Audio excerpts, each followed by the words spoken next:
All right, first fish on the board, looks like a trout. Yeah, what I'm doing is I was gonna wait to do an intro when the sun came up a little bit higher, but I'm testing out the MirrOlure, so one of the top MirrOlures against one of the top Rapalas for a subsurface hard bait. And so every 3 casts I'm changing. In this case, this is the 3rd cast, actually literally my 3rd cast of getting out here with the MirrOlure, and trout on the board. Get this guy up so you can see him. Not a big one, but always fun. All right, so first fish of the day, a little trout. Hook came out. And we'll see what else we can catch. So every 3 casts I'm changing, and then over time we'll just see what these fish are responding to better. We're in a spot that could have trout, redfish, snook, and perhaps even tarpon too. So I'll keep on casting and we'll see what happens. All right, there's a fish waking up there.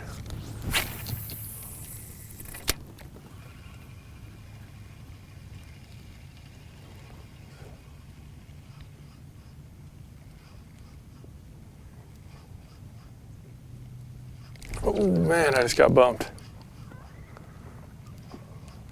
Whatever it was hit me. All right, and so that strike, that was really the only other action that I had for probably 45 minutes, if not longer. So I decided to move. So this is spot number 2. Everything was looking good, right? And I was this place, I fished it once before a couple weeks ago, and there was a good amount of redfish there. And so I decided, let's just go to a spot that I know there's fish. It looked great. There were a lot of mullet activity, a lot of bait in the water.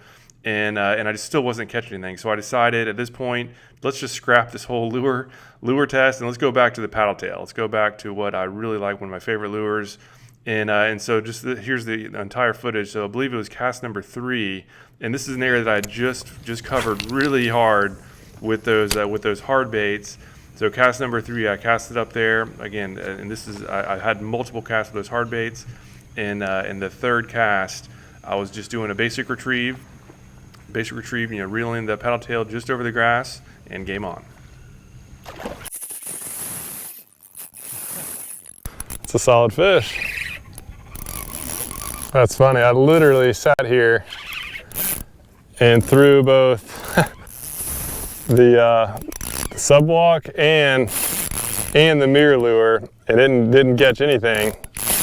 And this was probably the 3rd cast I put a paddle tail on. Put the Slam Shady paddle tail on, and 3rd cast feels like a solid red. Haven't seen him yet. That's funny. I literally have combed this whole area. That is why I like paddle tails. They are just incredibly effective. It is a red too. I just saw it. Yeah, because I'm out here doing an experiment on these hard. Oh, let me get this redfish out of here. Did an experiment on these hard plastic baits, on these twitch baits, and just have had a slow morning. So I decided, let me just put a paddle tail on, see if there's fish here. And I think it was the 3rd cast.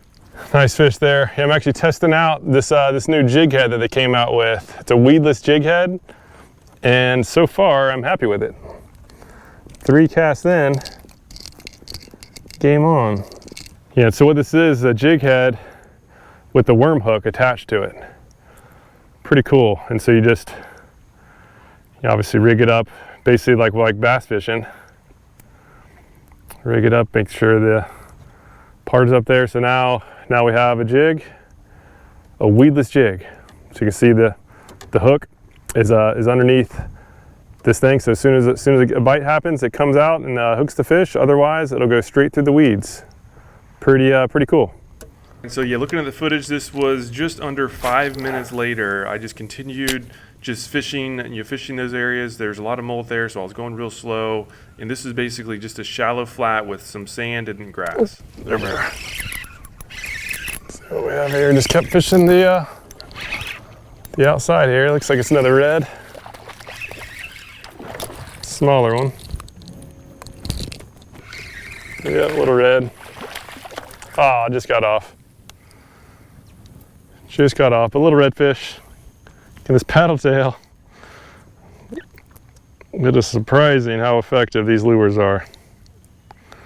All right, rigged up, ready for action. All right, so just a little bit after that redfish, I was just doing the same exact thing. I was still using the paddle tail, just swimming it over the grass, fishing the areas with a lot of mullet.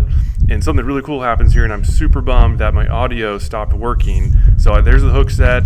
Unfortunately, you couldn't hear what I was saying, but I was explaining what I was doing. But here in a little bit though, the shark comes up and tries to steal my snook, basically right at my feet. So I was just fighting the snook. Everything was normal, everything was totally normal until just here in a little bit the snook will jump, and then a shark goes and tries to get it right in front of me. Whoa, shark! Oh my gosh! Whoa!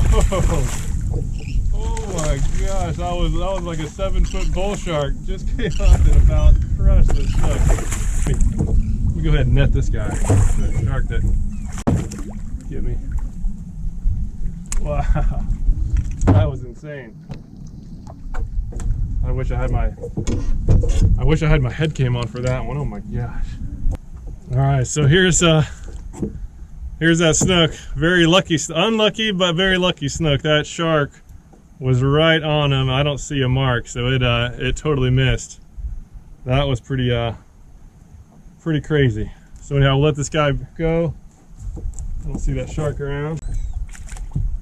Whew, yeah, that definitely got the blood flowing. I do a lot of wade fishing. I've done a lot of wade fishing all around this area, and you know those sharks are there, but it's one thing to know they're there, and it's another thing just to see them and see how fast and aggressive they can be when they want something. That snook, fortunately, made it back safely, and I don't see that shark around. I think it took off, but yeah, what a cool experience, and hopefully it came up well on the camera. And so this was just probably maybe 100 yards further down. I just continued going down the edge of this flat, casting the paddle tail, and at this point got another strike, and this was what completed my slam for the slam shady. So this was just pretty cool testament to see that, even though it was a really bad bite on the hard baits, this soft plastic paddle tail was able to get the job done and catch a slam in under 30 minutes for sure. A solid trout. Would be a keeper if it was seasoned. All right, well, it's about 9:30, so I'm gonna head on back in, but yeah, it was a slow day, and that's pretty common on days like this where you can see behind me, it's just basically flat calm. There's really no wind. I used to love calm days. They say, oh, I'm going fishing, I hope it's calm. Now I really don't like it. I like some good ripples. When it's clear skies and calm water, this is the toughest conditions for artificial lures. So if you are coming out of these conditions, just know it's gonna be slower. This is definitely the kind of day where live bait can be much more productive than artificial lures, because with these lures, right, you have to cast over the fish, you have to land it, you have to present it without spooking them, and that's just really tough because right now it's at the fish's advantage. The water's nice and calm, they can sense everything a lot better, they can see everything better, they can see your profile better, they can see your line, they just have the advantage. And so we are fishing days like this where it's calm, clear and everything, using light line is very productive, and super important to be especially silent. Just be as quiet as possible. You really have to sneak up on these fish. I was being real quiet today, and I spooked up a good amount of fish today. Saw a lot, we at least caught some, and this was a testament to the fact I always mention these paddle tails are great lures, and today was a good example. I was fishing the best part of the morning with the hard baits, doing that lure test. And as soon as I switched over to the soft plastic, to the paddle tail, I started catching fish. I caught a slam in just, I think it was probably 15 minutes or so. And I'd been throwing, again, those hard baits for probably like an hour, if not a little bit over an hour, with just one trout. So if you are having a hard time, go out and catching fish, and you want to get better with artificial lures, I highly recommend just stick with the paddle tail. Get these paddle tails. You don't have to get ours. Obviously, these do work surprisingly well, but get a paddle tail, rig it on a jig head, have another one with a weighted hook, have one that's weedless, and just make sure that you're covering the different depths.